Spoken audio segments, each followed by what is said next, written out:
Hello les amis, j'espère qu'on se retrouve encore avec toujours beaucoup d'appétit. Alors aujourd'hui, je vous propose une recette de mkate tassani. En tout cas, on a intérêt à réussir cette recette ensemble. C'est parti pour la recette. Alors, la recette, vous savez bien qu'elle prend 3-4 jours à faire. Donc là, j'ai utilisé ce riz de Lidl. Là, c'était un dimanche soir. Donc j'ai mis mon riz dans l'eau. Il faut tremper le riz pendant 3 jours. Ensuite, mixer le 3e jour, le 4e jour, faire le gâteau. En tout cas, restez connectés, restez branchés. Donc là, je vais mettre mon eau dans le riz et je vais le couvrir. Et il faudra changer l'eau tous les jours. Donc, il faudra changer le riz lundi soir, mardi soir, mixer donc mardi soir et faire le gâteau mercredi matin. En tout cas, je vous retrouve le mardi soir. Donc, on va mixer ensemble. Là, je parle comme si on allait se voir. Bref, vous avez compris. Donc là, je vais le laisser et je vais changer au fur et à mesure. Et on se retrouve directement à mardi soir. Donc, 3 jours plus tard, me revoilà. J'espère que vous êtes au rendez-vous, n'est-ce pas? Donc là, 3 jours après, j'ai mon riz là qui est bien trempé. Donc là, je vais le laver, bien le rincer et ensuite le mixer avec vous. Comme vous voyez, le riz a gonflé, a doublé et là, il se casse tout seul. Donc là, on est très bien. Donc là, après, on va mixer avec le lait de coco. Donc là, c'est 1 litre et 300 millilitres.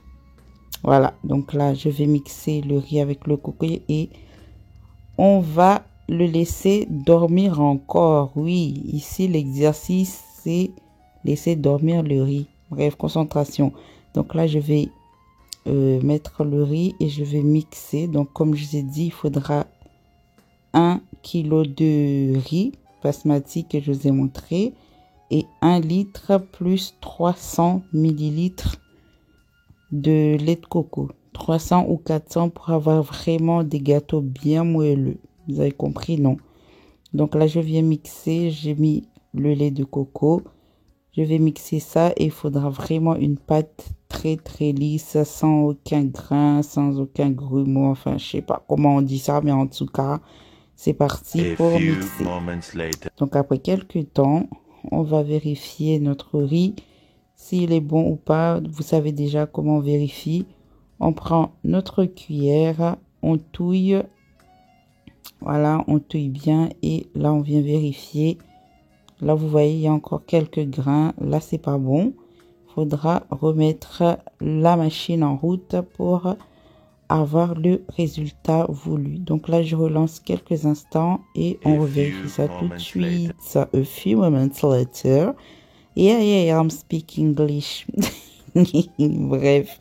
Donc là, on revérifie et vous voyez, le résultat n'est pas comme tout à l'heure. Là, on a quelque chose de bien propre, bien lisse, aucun grain. On peut enlever tout ça et verser dans notre bol. Voilà. Donc là, je vais recommencer l'exercice. Vous aurez compris, les amis. On mixe tout notre riz avec le lait de coco. 1 kg de riz. Je répète bien, 1 kg de riz basmati pour 1 litre et 300 millilitres de lait de coco. Vous pouvez mettre 300 ou 400 millilitres. C'est comme vous voulez pour avoir des gâteaux bien moelleux.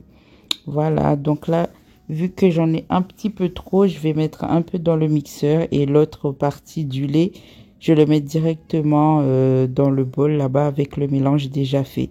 Voilà, je laisse ça comme ça, sinon le mixeur aura du mal à râper, enfin à mixer, bref. On s'est compris, sinon le mixeur aura du mal à nous broyer notre riz s'il y a trop de liquide. Donc là, je mixe tout ça et après, je viens renverser. On revérifie bien sûr, pour pas avoir quelque chose qui va gâter le gâteau. Donc là, vous voyez, on est bon. Notre mélange est à peu près lisse. Hein. ou lisse. Bref, en tout cas, c'est de ça qu'il s'agit. Donc là, on est bon. Comme je vous ai dit, une fois mixé, je viens bien mélanger vu que j'avais mis du lait de coco sans riz dedans. Je vais bien mélanger mon mélange et je vais le laisser. Donc avec les 1 litre 300 millilitres, ne vous inquiétez pas si vous avez quelque chose de liquide, c'est pas grave. Parce que là, on est le mercredi, non, pardon, on est le mardi. On est le mardi, donc après-midi, là j'ai mixé mon riz et je vais le laisser jusqu'au lendemain matin. Donc je vais le faire le mercredi. Vu que c'est l'Aïd, je vais faire ça le mercredi matin, Inch'Allah. Donc on referme bien notre mélange et on va le laisser dans un petit coin tranquille, sans passage. Hein. Voilà. Donc après, voilà, l'avoir laissé reposer, là c'est le lendemain. Oui, oui, oui, je suis rapide. Là, c'est le lendemain, les amis. Donc, on va découvrir le résultat de notre pâte. Donc là, comme vous voyez, c'est devenu comme du lait caillé. Le mélange s'est refermé et il y a de l'eau au-dessus. Donc là, il faudra venir enlever l'eau qui est au-dessus de notre pâte, hein, on va dire. Donc là, vous voyez, je vais enlever tout ça et le jeter. On jette l'eau, bien sûr. On enlève bien délicatement et de toute façon après on va mélanger donc délicatement oui et non mais bon. Donc là on fait bien attention, on enlève le surplus d'eau qui a stagné au-dessus de notre pâte et on jette tout simplement. Voilà, voilà. Donc pour faire notre gâteau, il faudra prévoir. Donc là pour le sucre, j'ai 350 grammes de sucre. Mais vous mettez selon votre goût, bien sûr. Si vous voulez plus ou moins, vous mettez selon vos goûts pour le sucre.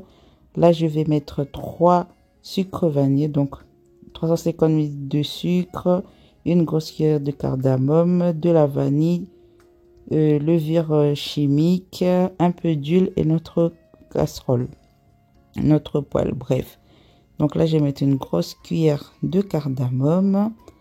Je vais mettre 3 sucres vanillés. Vous pouvez en mettre 2, mais moi j'aime tellement ça que je vais en mettre 3.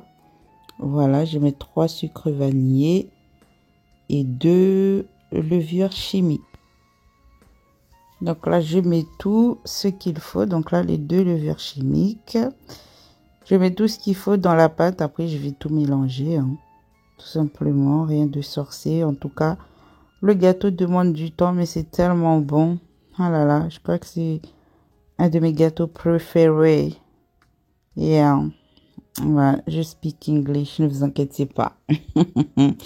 Donc, on vient bien mélanger. Donc là, mon mélange, je ne sais pas, il est en train de gonfler. En tout cas, je vais transvaser un peu dans ce que j'ai à côté là.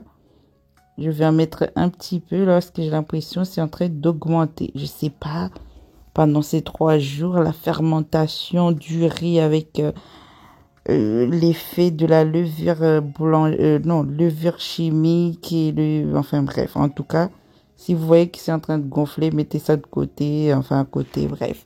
Donc là, je vais prévu un peu d'huile, je vais mettre un peu d'huile et je vais mettre 2 ou 3 louches, ça dépend en fait pour avoir des gâteaux bien grosses.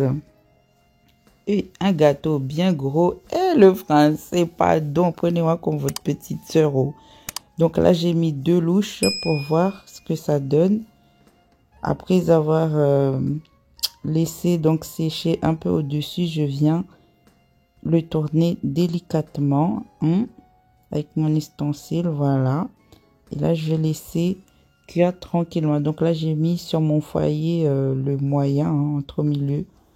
Pas trop grand, pas trop petit, pour laisser vraiment le gâteau le temps de bien cuire. Donc là, vous voyez...